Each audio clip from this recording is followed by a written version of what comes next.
How much is enough? How much is enough?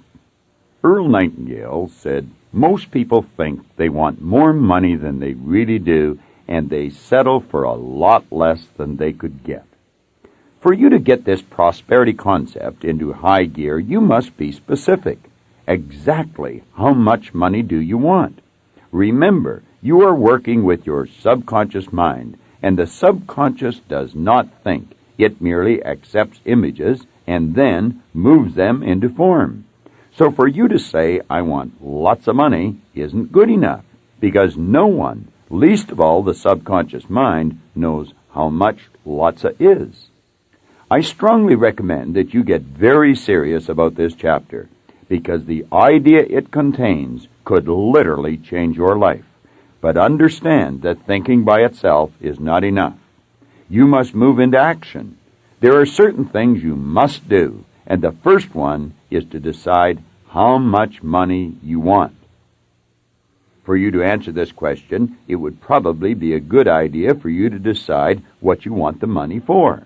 But to simply say, I want the money to live on, is not good enough, because, first of all, you should realize our society is structured in such a way that the government will keep you. In fact, in most places, they will even mail a check to you. You can sit at home and still receive a living wage. At this point, you are probably saying to yourself, oh yes, I know that, but I want to live better than that. Well, let's get specific. How much better? Bearing in mind that this kind of an exercise is going to require some serious planning on your part, get out a sheet of paper and draw up a list of all the things or activities that you plan to spend money on over the course of the next year. To assist you in getting started with your list, I have outlined several sample categories below. Food, rent, mortgage, clothes, automobiles, utilities, education, vacations, recreation, insurance, and savings. Understandably, these are just a few of the many possibilities, so keep working on your own list until it is complete. And remember, you do not fill in the amounts you are now spending. Rather, you take each item on the list, visualize how you want to live, and then fill in the amount of money it will cost you to do so. For example, you might only go out to a nice restaurant to dine on very special occasions, but you might visualize yourself spending a very enjoyable evening out for dinner once a week, where the service is excellent, the food is even better, and the environment is fit for royalty. How much would that cost? That is the figure you're looking for. You could be driving a car that is getting tired and is showing signs of rust, but you might visualize yourself driving a brand new car of your choice that you trade every year or two.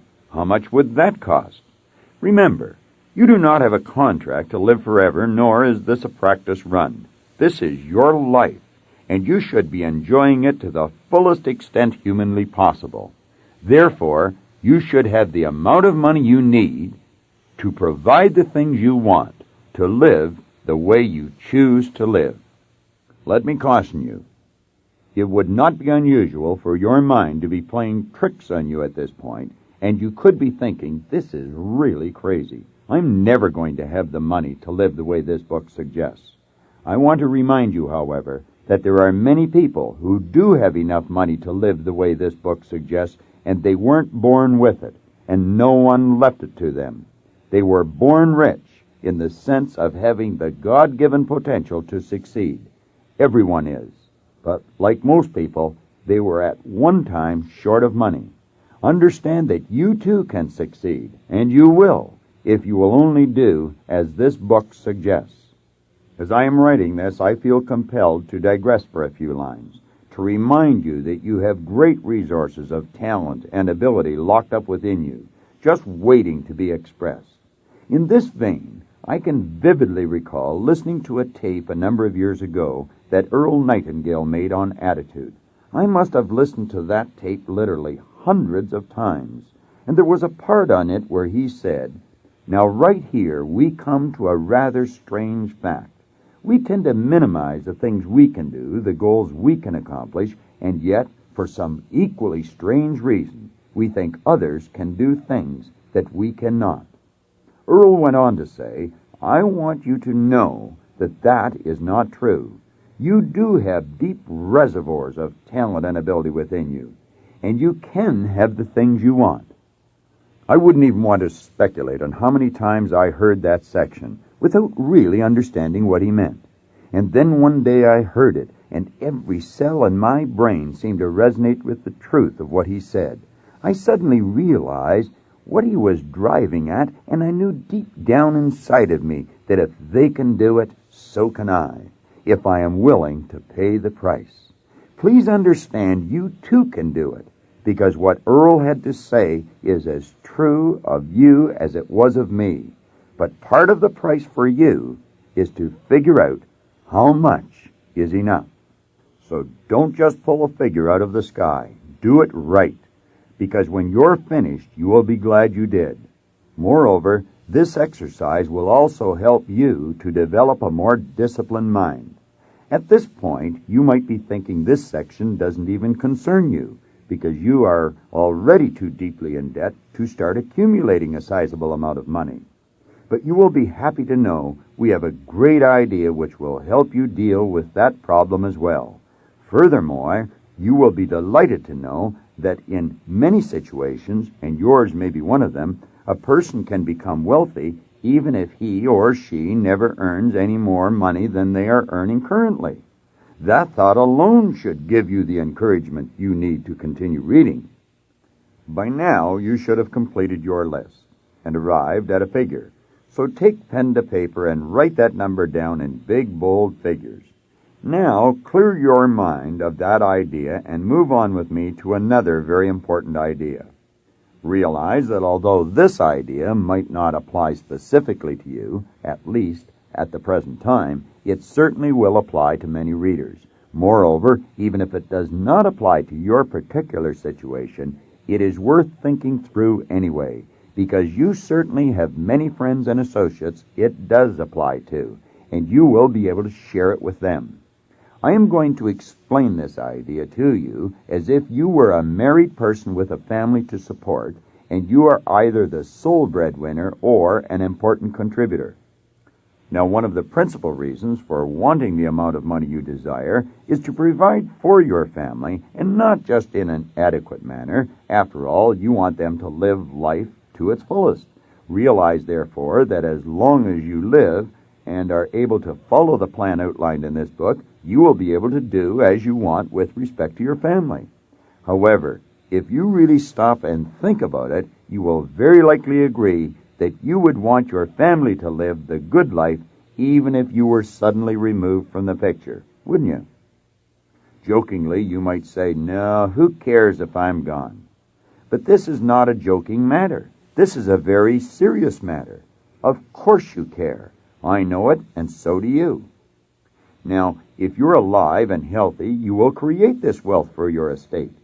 But what if you die or are permanently disabled? Well, our society has taken care of that situation as well. We have life insurance and we have disability insurance. But let's get back to your thinking again. You might be saying to yourself, life insurance, what a ripoff. This guy, Bob Proctor, really doesn't know where he is coming from. Well, let me tell you that when it comes to life insurance, I believe I can claim to be an authority of sorts. For I have conducted seminars for the insurance industry for almost 10 years, and I have had close to 50,000 people from that industry go through my seminars. Therefore, I can assure you that when I say approximately 95% of the people whom you talk to are almost completely ignorant when it comes to the subject of insurance, I am not talking through my hat. Granted, many of these people hold important positions in business and in industry, in government, or in the professions. And because of their positions, it would be very easy to just assume they know of whence they speak. But the sad fact of the matter is, many of them are either badly misinformed or completely uninformed when it comes to the important subject of life insurance. Understand this. There is no way to replace your income and create a certain and instant estate other than life insurance. And statistics indicate that although most people are insured, the vast majority of people, at least 90%, are dangerously underinsured. That is to say, when they die, most people leave behind only enough money to pay for their funeral and possibly enough money to cover their family's living expenses for 1 year. The unfortunate part is that for a relatively small sum of money, these people could have had their financial affairs set up in such a way that if something did happen to them, their financial goals would automatically have been reached by their families. Since this book is designed to help you reach a substantial financial goal, I felt duty-bound to include the information on life insurance. Indeed, the book could not be complete without it. Keep in mind, there are only 2 ways to earn money: people at work or money at work. You will be happy to know that the remainder of this book is designed for the person who is going to live. So, keep reading and bloom where you are planted. When do you start to live this good life? Is that the question you're beginning to ask yourself? You start now. Start by answering the following questions. How often do you pay your phone bill? How often do you pay your rent or mortgage? How often do you pay your grocery store? How often do you pay for gas for your car? How often do you pay your doctor? How often do you pay yourself? That last question seems like a strange one, doesn't it? But do you realize that less than 5 people in every 100 ever pay themselves? And if you were to ask the other 95 why they don't, they would probably tell you that by the time they pay everyone else, there is nothing left for themselves. Clearly, those 4 or 5 people in every 100 who do pay themselves have found a way around this problem. And although the idea which they are employing has been around for centuries, hardly anyone today is aware of it. What is that idea, you ask? Simply put, it is this: they pay themselves first. This is better known as the Babylonian law of financial success. A part of all you earn is yours to keep. If you think about it, you must admit this law or principle makes a lot of good sense. Therefore, let me repeat it. A part of all you earn is yours to keep. More specifically, what you earn Monday morning is yours to keep. So it would go directly into a special account that you do not have easy access to. Your financial independence account.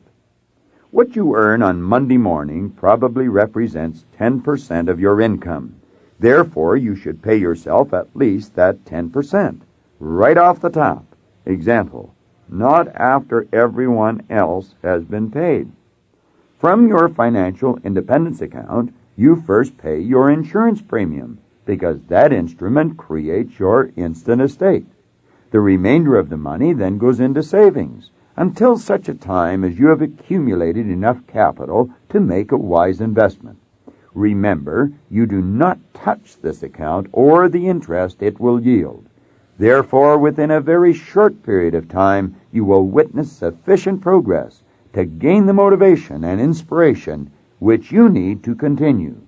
Moreover, the knowledge that you have an instant estate, if anything should happen to you, will give you additional serenity of mind. Orderly debt repayment program. You could already have debts that seem to be eating up your entire paycheck, leaving nothing for yourself. But understand this: these debts can be retired. Although the amount of debt you have incurred will, of course, determine the length of time it will take you to clear the slate. And for the purposes of the following discussion, you must consider your mortgage or house payment, probably one of your largest monthly payments, as an investment, not a debt. Debt clearance account. Whatever money you earn Monday afternoon and Tuesday morning should go directly into your debt clearance account. This represents 20% of your income. You should also sit down and draft a letter, which you will send to all of your creditors advising them of your plan.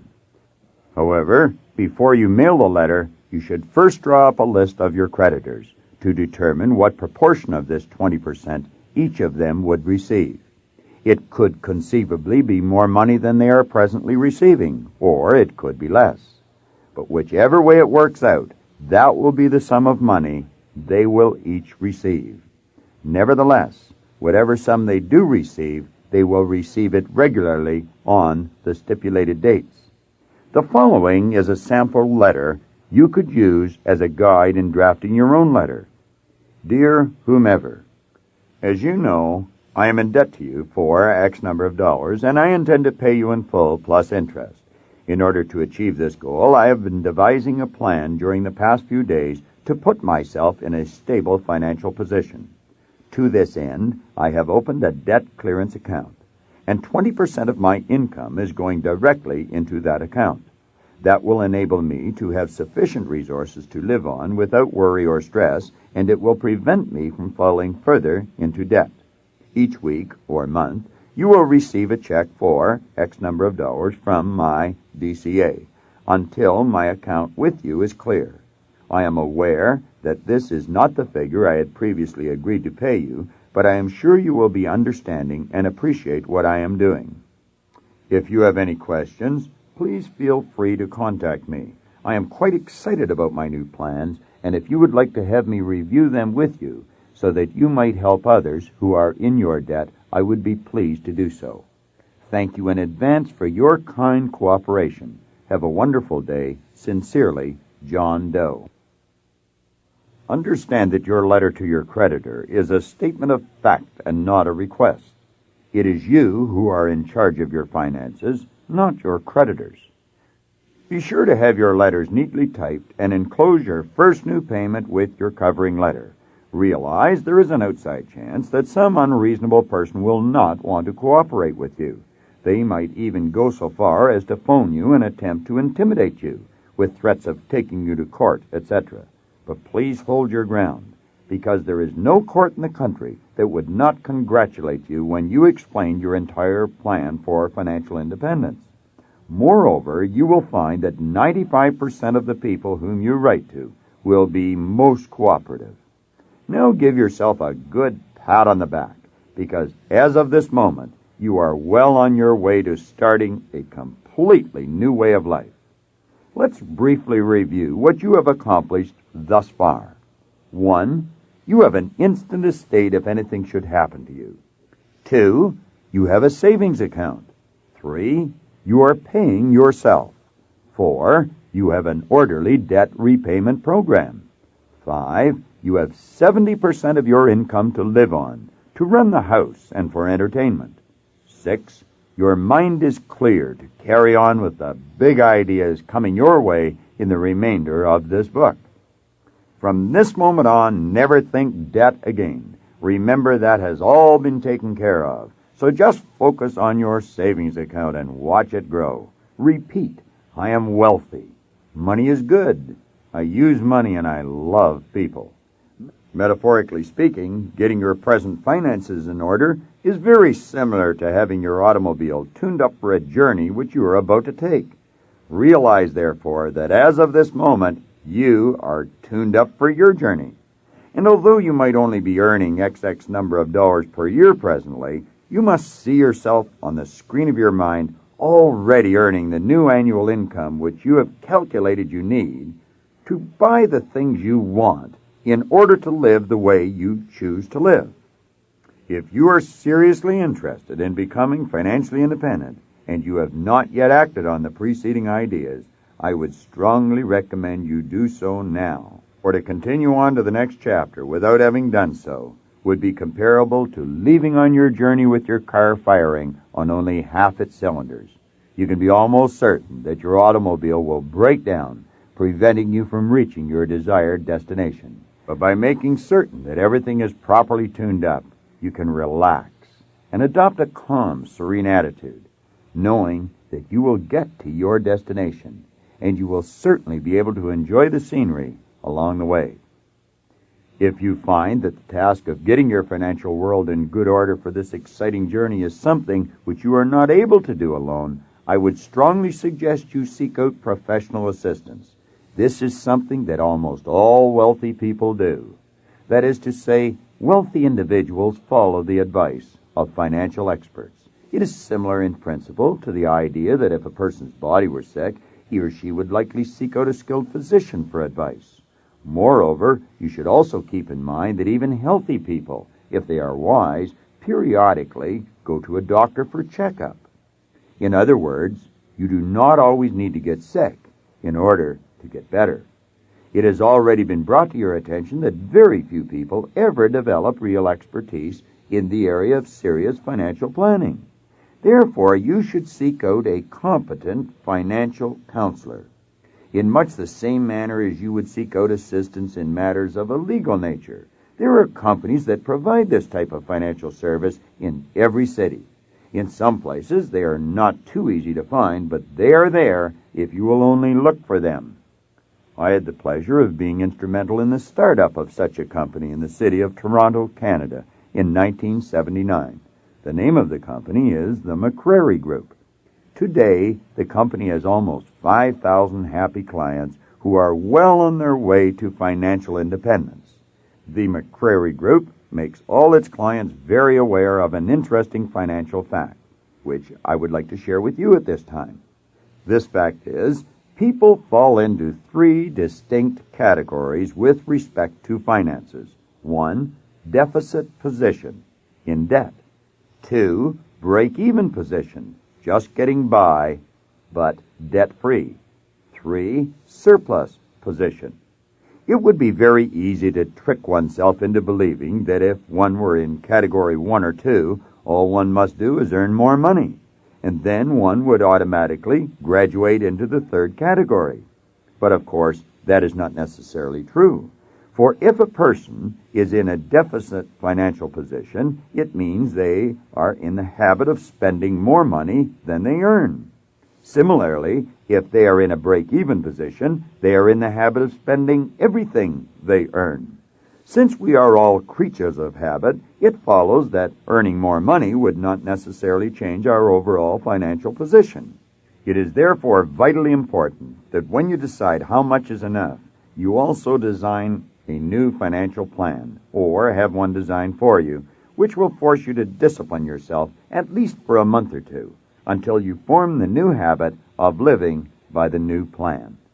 The next chapter, The Image Maker, will help you to understand how and why you must begin to see yourself already earning that new figure.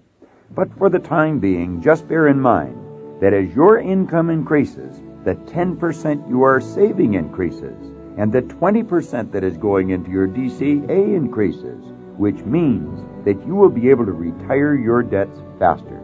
Furthermore, you will then be left with 90% of your income on which to live.